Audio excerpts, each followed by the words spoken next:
Hello students.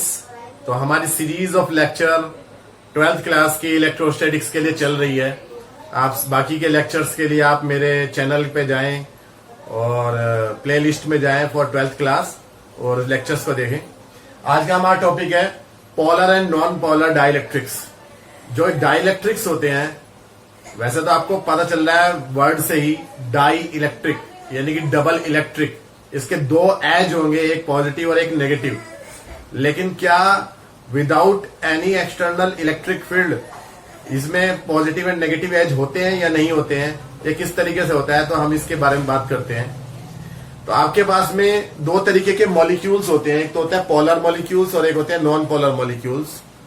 Non polar molecules वो होते हैं जिसमें centre of mass of positive charge and centre of mass of negative charge दोनों coincide करता है।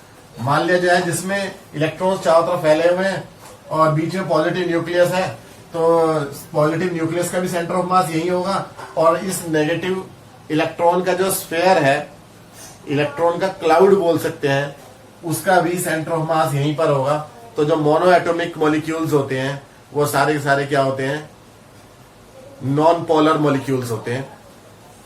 अगर डायटोमिक मॉलिक्यूल है, फॉर एग्जांपल CO2, तो C double bond O double bond O, इधर आप देखो ऑक्सीजन की इलेक्ट्रोनेगेटिविटी ज्यादा होती है, तो यहाँ जो बॉन्ड का जो इलेक्ट्रॉन के पेयर है उसमें से इलेक्ट्रॉन के पेयर को ये ऑक्सीजन अपनी तरफ अट्रैक्ट कर लेगा, यानी कि इसके ऊपर एक पार्शियल नेगेटिव चार्ज आ जाएगा।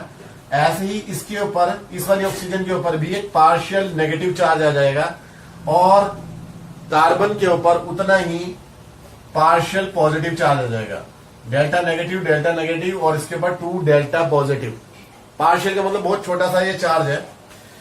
तो आप ये देखो कि दो नेगेटिव चार्ज हो गए, इन दोनों का सेंटर ऑफ मास कहां बैठेगा। सेंटर ऑफ मास का मतलब जहां पे मास का हम मान सकते हैं, जैसे कि ये पेन है, इसका बीचों बीच हम ये मान सकते हैं इसका सेंटर ऑफ मास होगा। तो दोनों तरफ सिमेट्रिक है नेगेटिव चार्ज की, तो नेगेटिव चार्ज का सेंटर ऑफ मास कहां बैठेगा, बीच में। और पॉजिटिव चार्ज खुद बीच में है ही है, तो इसका भी सेंटर ऑफ मास कहां होगा, बीच में। यानी कि कार्बन डाइऑक्साइड का जो मॉलिक्यूल है ये एक नॉन पोलर डाइलेक्ट्रिक का एग्जांपल है, नॉन पोलर मॉलिक्यूल है। लेकिन सारे मॉलिक्यूल्स ऐसे नहीं होते। फॉर एग्जांपल हम HCl की बात करें, हाइड्रोक्लोरिक एसिड या हाइड्रोक्लोरिक गैस जो होती है, तो उसमें क्या होता है, क्लोरीन की इलेक्ट्रोनेगेटिविटी ज्यादा होती है, तो इस तरफ पार्शियल नेगेटिव चार्ज आ जाएगा, दूसरी तरफ पार्शियल पॉजिटिव चार्ज आ जाएगा और centre of mass of negative and positive are not coinciding, so it is a polar molecule. H2O की बात करें, वाटर मॉलिक्यूल की, तो O single bond H single bond H।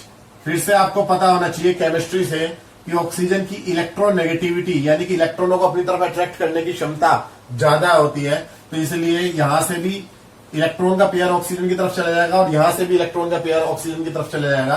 तो ऑक्सीजन के ऊपर 2 डेल्टा नेगेटिव चार्ज आ जाएगा और इसके ऊपर डेल्टा पॉजिटिव, हाइड्रोजन के ऊपर इधर भी डेल्टा पॉजिटिव।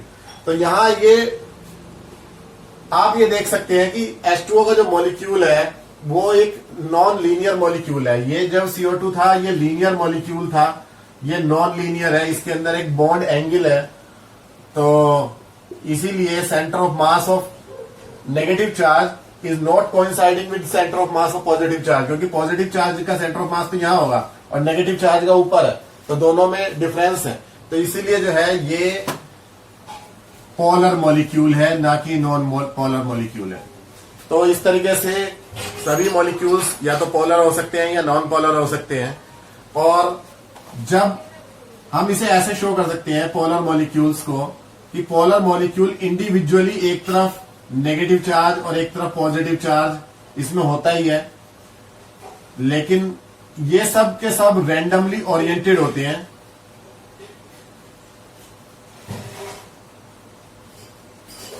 मान लिया जो है आपके पास में ये पोलर मॉलिक्यूल्स हमने देख रखे हैं, तो इसके अंदर पॉजिटिव एंड नेगेटिव मॉलिक्यूल्स में शिफ्टिंग तो है, लेकिन ये रैंडमली ओरिएंटेड है, तो इसलिए इनका जो नेट इलेक्ट्रिक फील्ड है और नेट डायपोल मोमेंट है वो कितना होगा, नेट डायपोल मोमेंट 0 होगा।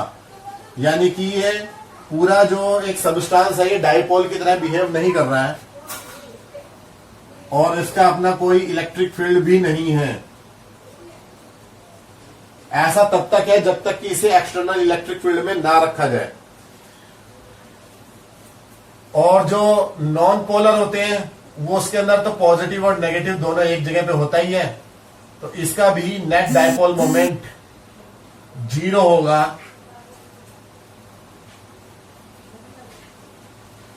और इलेक्ट्रिक फील्ड भी 0 होगा in the absence of external electric field, जब तक कि बाहर से एक्सटर्नल इलेक्ट्रिक फील्ड नहीं लगाया। अब बाहर से इलेक्ट्रिक फील्ड लगा देंगे तब क्या होगा वो देखते हैं हम।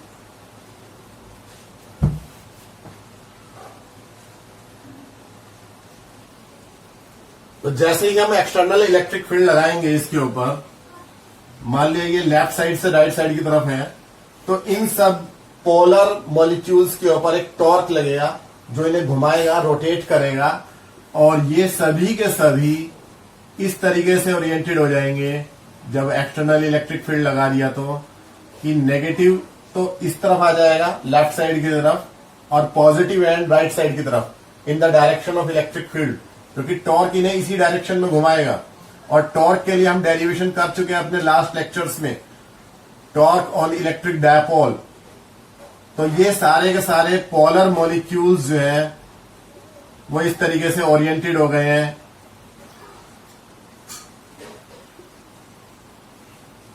In presence of external electric field, कि हम ये मान सकते हैं कि इधर के बीच के जो पॉजिटिव एंड नेगेटिव है एक दूसरे को कैंसिल कर रहे हैं, और ये जो डाई इलेक्ट्रिक है वो ऐसे बिहेव कर रहा है जैसे कि इसकी ये वाली साइड, लेफ्ट साइड वाली साइड नेगेटिव हो गई हो और राइट साइड वाली साइड पॉजिटिव हो गई हो।